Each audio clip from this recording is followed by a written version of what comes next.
Les grands titres de l'actualité, une présentation de Addict Remorquage et Transport et Mécanique, les spécialistes. Maintenant à Montmagny, c'est Addict, 234-34-61.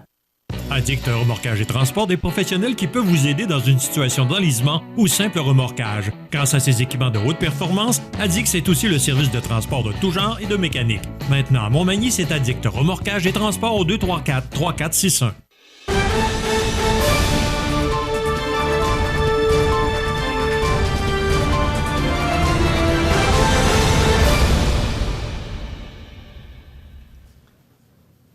Les grands titres de l'actualité de ce lundi 21 novembre, José Soucy, bon matin. Bon matin et bon lundi.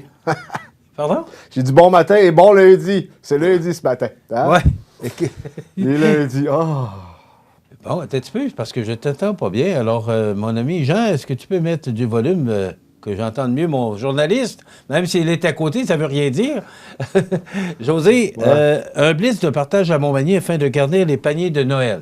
Écoute, Michel, tu sais qu'on a de plus en plus de besoins. D'ailleurs, récemment, le député fédéral en a parlé que localement, les besoins pour les denrées là, s'accentuaient. Et il va y avoir plusieurs activités là, pour ramasser justement les denrées en question. Les amateurs de hockey auront aussi l'occasion de participer à l'opération Panier de Noël lors du match de hockey du Décor Mercier présenté le samedi 26 novembre à 20h.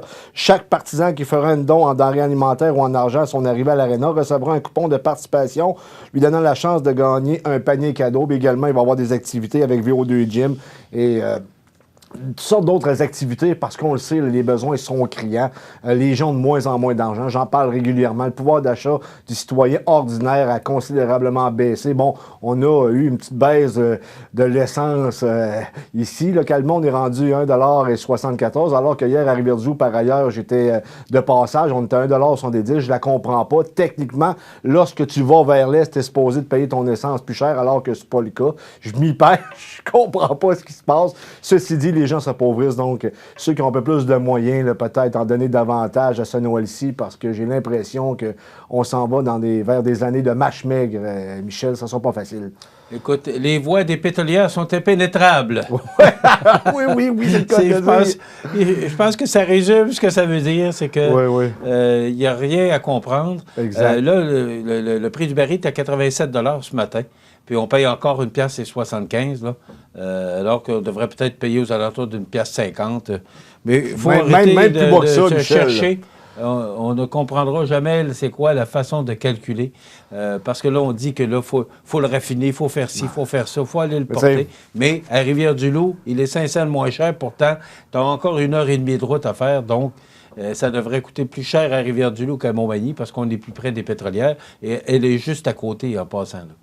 Mais on n'y peut rien. Les ambulances Lillet Sud qui octroient un montant de 150 000 $ pour 3 fondations de la Côte-du-Sud, dont 2 de Montmagny. Ben oui, la Maison d'Hélène de 1, la Fondation de l'Hôtel-Dieu, la Fondation d'Hôpital Notre-Dame de Fatima à la Pocatière.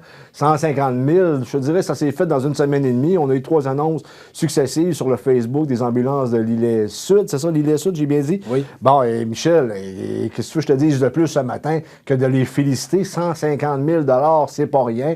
On a des gens généreux localement qui redonnent beaucoup et on en a réellement besoin parce qu'on a toutes sortes de besoins. On vient d'avoir le député qui vient de passer en ondes à CMA TV qui va travailler sûrement pour amener de l'argent de Québec, mais en même temps, on sait que l'argent va se faire de plus en plus rare. Ça paraît peut-être pas là, mais ultérieurement, on va le sentir. On s'en va vers une récession. On est pas mal, je veux dire, pas mal, on exclut la personne qui parle, mais les économistes de renom savent qu'il y a quelque chose qui fonctionne plus ou moins bien. On s'attend de frapper un certain mur. On le souhaite pas, mais en même temps, il va falloir qu'on se serre les coudes pour les problèmes qui s'en viennent. Ouais. Et dis-moi, ils prennent ça où, ce 150 000 $-là? Moi, c'est un bout qui manque dans le communiqué de presse. C'est pas un communiqué. Comment les ambulances peuvent donner 150 000 $ à des organismes? C'est la question que je me posais. Probablement que les gens qui nous regardent aussi se posent la question. Ils prennent ça où, cet argent-là? C'est un mystère. Je ne sais pas pourquoi, parce que j'ai pris ça sur leur page Facebook et lorsque j'ai tenté de les appeler vendredi, je n'étais pas en mesure de parler à une personne responsable. Peut-être que je vais te revenir sur cette question-là ultérieurement au courant de la semaine, mais... pour le reste, c'est vrai, c'est une énigme, mais bien entendu, on le sait qu'ils n'ont pas volé à personne, là, on s'entend. On a des gens honnêtes, on le sait, là. OK. Bon, attends un petit peu, là, parce que ça va pas bien ce matin. Je sais pas si c'est parce que je reviens de vacances, mais je suis pas capable. Bon, ben regarde, c'est pas compliqué. Le troisième sujet, c'est relativement simple, Michel. Les problèmes techniques en ce lundi, si c'est un lundi. Écoute, en septembre dernier, l'armée canadienne a mis un thème aux barrières systémiques qui étaient liées au genre. Ça veut dire que désormais, si tu es un homme et tu veux t'habiller en jupe militaire à l'armée, tu peux. Si tu veux arriver avec des ongles longs, tu peux avoir un accoutrement féminin alors que tu es un homme. Tu as le droit maintenant dans l'armée. C'est en vigueur depuis le mois de septembre dernier. Tu sais, Michel, lorsque je te parle d'une offensive woke qui vient des États-Unis, ça en fait partie, ça. Je veux dire, on commence à transformer les valeurs traditionnelles et là, on tente d'imposer. Parce que l'armée, c'est un endroit où c'est rigide. L'armée, tu peux pas avoir de syndicat à l'armée. Pourquoi? Parce que c'est la défense nationale. C'est l'armée. C'est là que... Quand tu sors l'armée, habituellement, c'est que tu as des problèmes. Mais là, c'est rendu que même la théorie le non-binaire du genre vient de s'immiscer dans l'armée. Et désormais, si tu es un militaire... Ah, mais ça te tente de t'habiller en jupe militaire, tu auras le droit. Si tu vas avoir les cheveux longs, tu auras le droit également. Ça fait partie des nouvelles mœurs de l'armée canadienne. Oui, mais on n'a comme pas le choix. Il faut respecter les lois et que tout le monde soit juste et équitable partout. Mais est-ce qu'il y en aura beaucoup? C'est une histoire à suivre. On va sûrement avoir un suivi là-dessus. Parce que c'est une minorité, Michel. C'est la minorité dans la minorité qui tente d'imposer ce système-là. Oui, mais c'est ça. Mais comme la loi dit qu'on doit être juste et équitable, on est rendu là. Le Congrès à majorité républicaine va déclencher une enquête sur Hunter Biden, le fils de l'actuel président Biden. José, oui. On n'a pas d'autres dossiers plus importants à faire que... Moi, Michel, je trouve qu'on perd son temps en politique. Michel, attends. C'est parce que tu n'es pas au courant de ce qu'il y avait dans l'ordinateur portable d'Hunter Biden. Il y a au-dessus de 400 crimes qui ont été répertoriés et tu en aurais 10 qui seraient reliés à l'actuel président. Ça s'est arrivé lorsque le président était le vice-président sous Obama. Il y a des choses très, très graves là-dedans. 400 délits, Michel, et plus. Eh oui, mais on enquête sur Trump, on enquête sur tout le monde.